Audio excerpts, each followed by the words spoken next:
भारत सरकार की बहुत महत्वपूर्ण योजना है। पहले जैम को थोड़ा सा आप जान लें कि जैम एक ऐसा पोर्टल है जिसके माध्यम से सरकार परचेजिंग करती है। उसके अंदर जो सिस्टम बनाया गया उसमें भ्रष्टाचार व्याप्त है। मैं जैम पोर्टल ठीक है, GeM portal is the good thing, but जो उसके क्रय करने का, उसके माध्यम से क्रय करने का जो तरीका है, जो उसमें सिस्टम है, जैसे L1 की अगर बात कर लेते हैं, L1 ऑर्डर की, L1 ऑर्डर आने के बाद भी ऑर्डर कैंसिल कर दिया जाता है विभाग द्वारा। क्यों? क्योंकि विभाग के चहेते ठेकेदार को वो काम नहीं मिल पाता, पहली चीज़। दूसरा चीज़ कि विभाग जैम का ना प्रोडक्ट पे कोई कंट्रोल है, ना ही किसी प्राइस पे कंट्रोल है, ना ही उसकी कोई क्वालिटी पे कंट्रोल है, ना ही किसी एश्योरेंस पे उसके कंट्रोल, किसी चीज़ का जैम का प्रोडक्ट पे कंट्रोल नहीं है। आप समझ रहे हैं हमारी बात? जी। अब हम बात कर लेते हैं अगर कि विभाग जैम को ऑर्डर कैसे देता है, कैसे जैम के थ्रू और कंपनी को ऑर्डर कैसे मिलते हैं। होता क्या है कि हम बिड करते हैं, बिड के बाद L1 होते हैं, L1 के बाद ऑर्डर देते हैं, लेकिन इस सारे प्रक्रिया के अंदर हर जगह जैम का रिक्वायरमेंट होता है और वो हर जगह भ्रष्टाचार लगा हुआ है। अगर किसी कंडीशन में पेमेंट स्टेटस बायर का रेड है, मीन्स की जो क्रेता है, डिपार्टमेंट है, उसने 50 लोगों का भुगतान नहीं किया और उसका पेमेंट स्टेटस रेड जा रहा है, जो जैम के द्वारा ही किया हुआ जी। अगर विक्रेता उस कंडीशन को देखते हुए सप्लाई नहीं करता है कि भाई अगले का पेमेंट फंसा हुआ हो सकता है, मेरा पेमेंट फंसा दे, उस पर क्या करता है कि जैम विक्रेता को बार्ड कर देता है, उनको ब्लॉक कर देता है, काम करने से रोक देता है। यहाँ पे बहुत बड़ा भ्रष्टाचार, बहुत बड़ा गेम है। फिर आप उसको ठीक कराने के लिए जैम के पीछे पीछे घूमिए, फिर पैसे खर्चा करिए, फिर उसके बाद अपने आप से हो जाएगा। अदरवाइज अगर पैसे नहीं खर्चा कर रहे हैं तो 45 दिन के लिए आप बंद रहिए। एक तो ये है। दूसरा, जब हम सर्विस बिड की बात करते हैं, सर्विस बिड में दो सिस्टम होता है, एक तो L1 प्राइस पे ऑर्डर हो जाता है, दूसरा अगर L1 10 लोगों का सीएम हो गया तो उसमें लॉटरी सिस्टम होता है। लॉटरी सिस्टम सिर्फ कहने को है, जैम जिसको चाहता है उसको ऑर्डर दे देता है। वहाँ एक बहुत बड़ा भ्रष्टाचार है। डिपार्टमेंट अगर पेमेंट 10 दिन लेट कर दे, 1 महीना लेट कर दे, 2 महीने लेट कर दे तो कोई बात नहीं, कोई फर्क नहीं पड़ता। अगर विक्रेता जो होता है वो इनवाइस जनरेट करने के बाद जीएसटी जमा करना होता है, जीएसटी में अगर लेट होता है जमा करने में तो तुरंत भारत सरकार से जीएसटी से आप उसमें पेनल्टी लग जाती है। वहाँ पे भी जैम का कोई कंट्रोल नहीं है, जैम का विभाग पर कोई कंट्रोल नहीं है, वहाँ पे भी भ्रष्टाचार व्याप्त है पूरी तरीके से।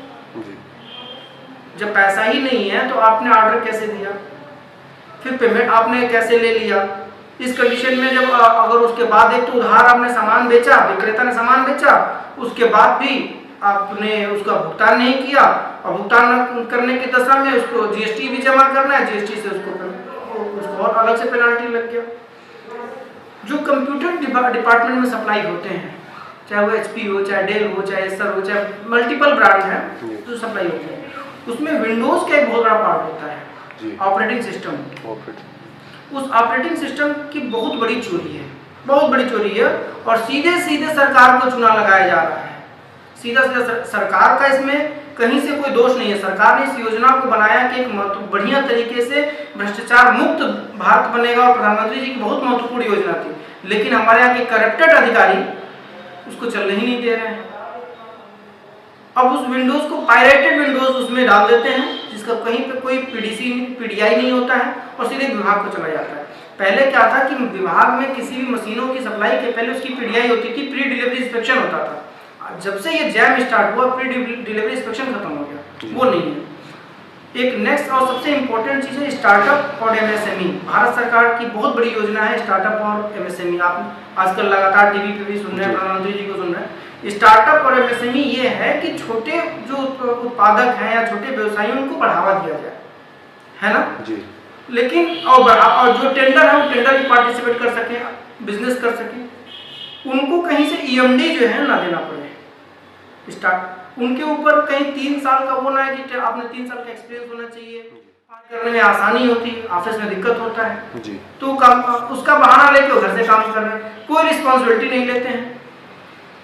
Call centre private call centre है, वो एकदम बिल्कुल साफ मना कर देते हैं सर एडमिन से रिलेटेड है और इंसिडेंट से रिलेटेड है, इसमें हम नहीं जानते, डिपार्टमेंट के लोग जाने।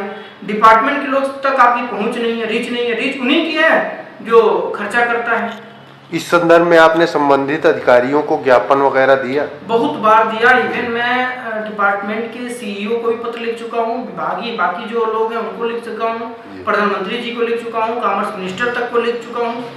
कोई रिप्लाई नहीं है, किसी का कोई पुनः संशोधन नहीं किया जाता है। अगर स्टार्टअप व्यवसायियों को, एमएसएमई व्यवसायियों को अगर राहत नहीं मिलती है तो हम आंदोलन करेंगे। जीवन तारा बिल्डिंग जैम की जो ऑफिस है दिल्ली में, वहाँ पे हम आंदोलन करेंगे, वहाँ प्रदर्शन करेंगे। और ये प्रदर्शन हो सकता है कि आपका दूसरा किसान यूनियन की तरह प्रदर्शन हो, क्योंकि पूरे भारत से व्यवसायी एक हो रहे हैं और एकजुट हो रहे हैं। ये बहुत बड़ा प्रदर्शन होगा। और मैं इसमें प्रधानमंत्री जी का कोई दोष नहीं देता, क्योंकि उनका तो एक है कि हम एक स्वच्छ भारत और एक भ्रष्ट मुक्त भारत बनाए, लेकिन हमारे यहाँ के अधिकारी ही चलने नहीं दे रहे हैं उसको। तो यह आंदोलन, मेरा प्रदर्शन सिर्फ विभाग के अगेंस्ट होगा, न कि सरकार के अगेंस्ट है। मैं बार बार इस बात को रिपीट करूंगा और कहूंगा कि सरकार के अगेंस्ट मेरा कोई प्रदर्शन नहीं है। मेरा प्रदर्शन विभाग के अगेंस्ट है, क्योंकि विभाग करप्ट है। यह आंदोलन लगभग आपके कितने दिनों में आप करेंगे? जब तक हमारी बातें नहीं मानी जाएंगी तब तक कि मेरा आंदोलन जारी रहेगा जी। और अभी थोड़ा सा वेट कर रहा हूँ, क्योंकि अभी कल प्रधानमंत्री जी को पत्र लिखा है मैंने, तो 4-5 दिन तो समय लगता ही है किसी काम में।